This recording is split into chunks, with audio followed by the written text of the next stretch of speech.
Okay, so yan guys, welcome back ulit. So in this video, i-review natin itong si Nuclear Industry.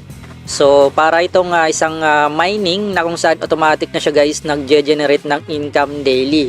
So nakabase ito guys sa Polygon mainnet or Matic ano. Ang kikitain natin guys dito daily is Matic. Okay, so yung Matic na yung guys, i-convert natin yon into USDT. So eto nga guys ano, ang video na to is sponsored by Nuclear Industry na kung saan binigyan nila tayo guys dito ng pinaka-test account. So level 3 reactor, eto siya guys ano. Okay, so binigyan tayo guys ng level 3 na reactor at saka yung level 3 na factory. Okay, so ito guys, makita natin dito sa pinakababa. Kung gusto nyo guys i-try ito, so kinakailangan nyo dito ng MetaMask wallet. So download lang kayo sa Google Play Store and mag-create kayo ng account. And then i-copy nyo guys yung link na ilalagay ko dyan sa description box. And pagka-open nyo guys ng MetaMask nyo, so make sure lang guys ano na naka-Polygon siya. Ayan. So dapat yung network niya is Polygon. Ayan, makita nyo dito guys. Naka-Polygon ako dito. So after nyo maklik yung Polygon, i-click nyo naman guys itong eto yung pinaka-explorer ano. So click nyo lang yan. And then makikita nyo guys itong pinaka-box dito. So ipipaste nyo lang guys yung URL or yung link na kinapin nyo sa description. So ipipaste nyo lang dyan. And then enter nyo. And ayan, mapupunta kayo guys dito sa pinaka-homepage ano, ni Nuclear Industry. So ang next step na gagawin nyo is i-connect nyo naman yung pinaka-wallet nyo. So ito sa itaas, connect wallet. And then lalabas ito guys na sign this message. So make sure lang guys ano, na meron kayo ditong balance na Matic. So paano ba bumili ng Matic? Example guys, meron kayong Binance ano. So gamit kayo ng P2P. Bili kayo guys ng USDT gamit yung P2P. And syempre pag meron na kayong USDT, bili na kayo ng pinaka Matic. Then i-transfer nyo na siya guys dito sa inyong pinaka MetaMask wallet. Okay? And after nyan, so click nyo lang guys itong sign. And then after nyan guys, makikita nyo na yung wallet nyo is connected na no, kapag lumabas siya dyan sa may wallet. Okay? And dito, paano ba kumita no, kay Nuclear Industry? So kung i-check natin guys, yung pinaka white paper nila dito sa may 3 line, eto. Then i-click natin guys itong pinaka white paper. Okay, so dito guys sa kanilang white paper, para may check nyo ano at malaman nyo kung paano ba kumita dito. So check nyo lang guys itong pinaka 3 line, i-click nyo. And then ayan, so makita na natin dito guys ano, welcome to Nuclear Industry. Ito yung pinaka introduction ng kanilang company. How to get Matic on Polygon, battery, reactor, the factory, yung gameplay, export ROI, how to play, yung roadmap, tokenomics, liquidity, referral code. And kung may question kayo guys, nandito na rin. Syempre guys, yung team, makikita rin natin kung sino ba yung team behind this project. Okay? So ngayon guys, paano ba kumita dito kay Nuclear Industry? So ang kinakailangan natin dito is yung reactor. Eto. So click natin yan guys na reactor. Okay, so dito guys, eto yung kinakailangan natin bilhin para nga po makapag-generate tayo or makapag-extract ng Matic. So depende yan ano kung magkano yung ma-earn mo na Matic per day sa level ng reactor mo. Okay? So makita natin yan guys dito sa pinakababa. So kung meron kang level 1 na reactor, ang upgrade cost niya is 20 Matic. Okay? So level 1 reactor yon.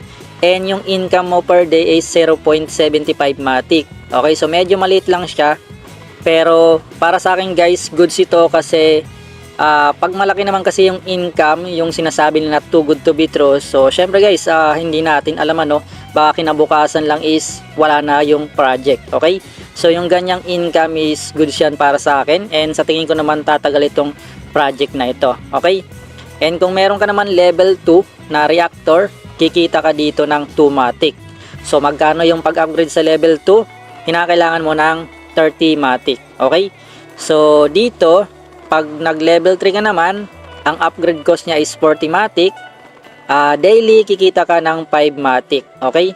So sa level 6 naman, if sakaling gusto mo ng level 6 na reactor. Bali ang kinakailangan mo na upgrade cost matic is 100 and daily mag-generate ka or mag-extract ka ng 23 matic.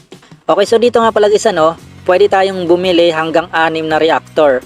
So nakakompute na rin dito kung magkano yung magagastos mo kapag bumili ka ng 6 na reactor So kung level 1, bali 6 siya guys So gagastos ka ng 120 matic. Pero 6 na reactor na yan. So isipin nyo guys, itatimes nyo na lang yung 0.75 matic times nyo sa 6. So yung lalabas nun, yun yung income nyo daily kapag 6 yung reactor nyo. Okay? And kung meron ka namang 6 na reactor na level 2, so magge-generate ka ng 2 matic, itatimes mo yun sa 6. So yung lalabas dun, yun po yung earnings mo daily. Okay? Dito nga pala guys hindi lang po reactor yung kinakailangan natin para nga po kumita dito. So kinakailangan din natin guys dito bumili or mag-unlock ng factory. So itong factory naman guys, ito yung kinakailangan natin para nga po ma-send yung namina natin na matic papunta dun sa withdrawable balance. Okay?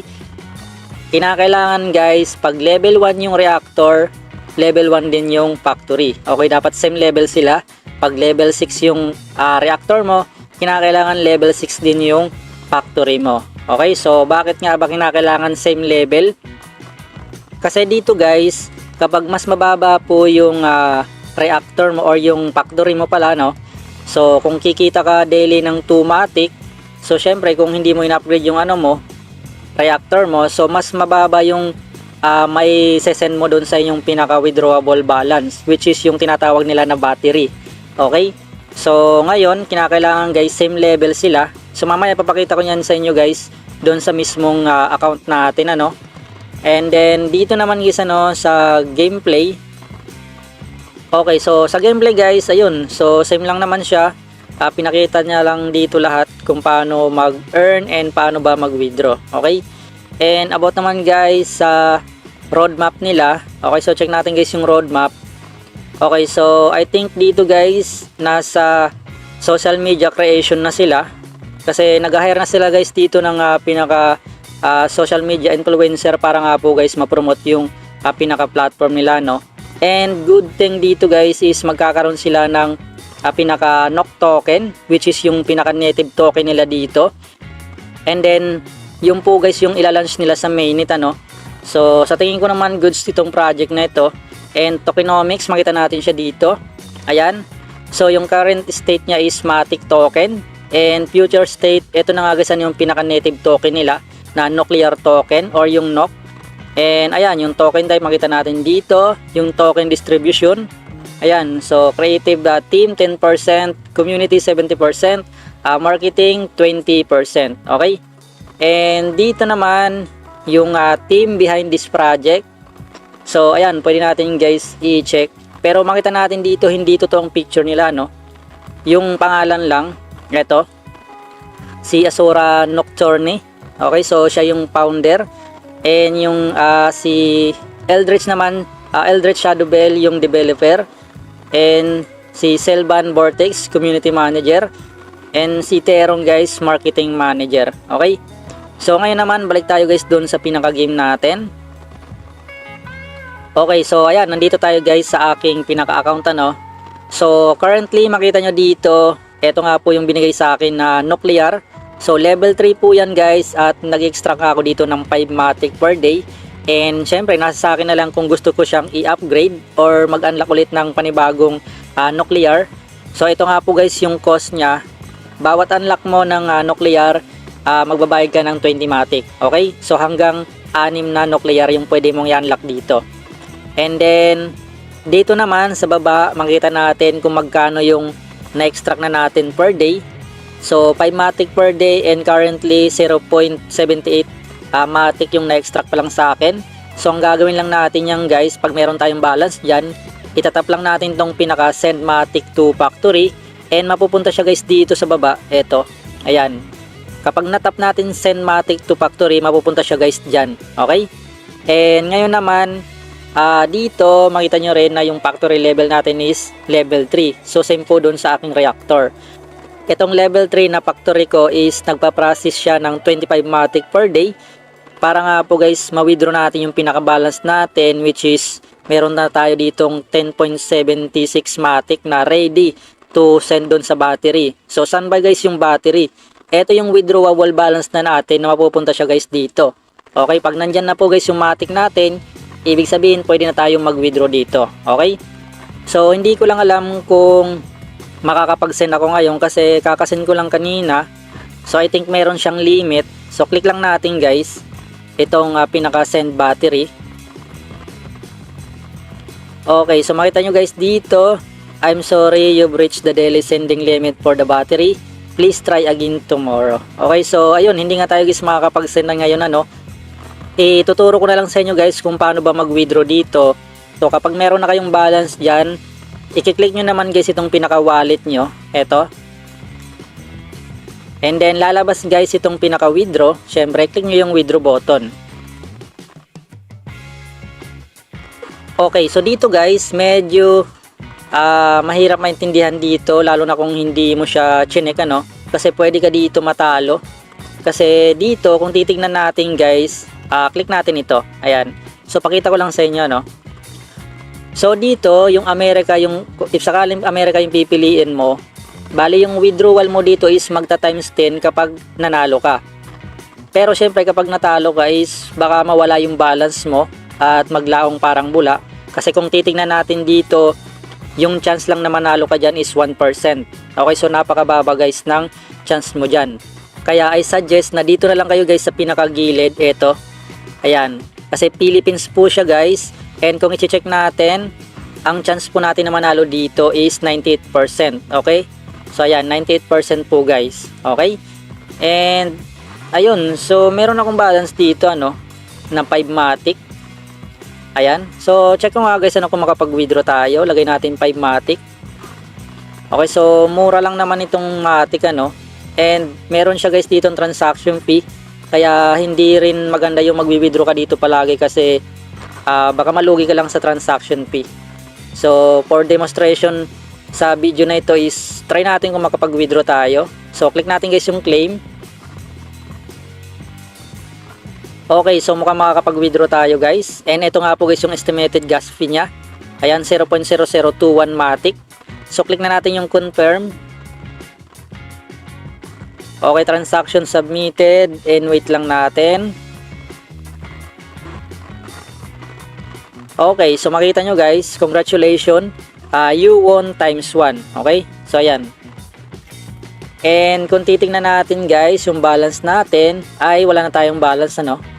Okay, so nawala na yung 5 matic. And punta tayo dito sa pinaka account natin. So ayun guys, nadagdagan na po yung balance natin dito ano.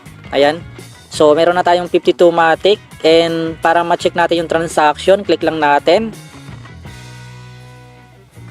Then dito sa baba guys, makita natin yung ating transaction. Okay, so hindi pa siya guys nag-reflect. Pero ito nga pala guys ano, yung aking withdrawal kahapon. Ayan, so 25 matic. Nakapag-withdraw na tayo dito. So makita nyo guys, dito yung pinaka-date nya, January 24 ano. And refresh nga natin guys. Okay, so hindi siya guys nag-reflect. Pero na-credit naman guys yung balance ko. So makita nyo naman dito na dagdagan yung balance natin ano. Ayan. And ayun guys, hanggang dito lang muna. And kung meron kayong katanungan regarding dito sa project na ito, so leave a comment lang guys ano sa ating comment section, or pwede kayo guys mag-join sa ating Telegram. So yung link po guys nandyan sa ating description box, okay? So ayun guys, hanggang dito lang muna, and I hope na nakatulong sa inyo itong video na ito kung paano ba kumita dito kay Nuclear Industry. And thanks for watching guys. Good luck. See you in the next video.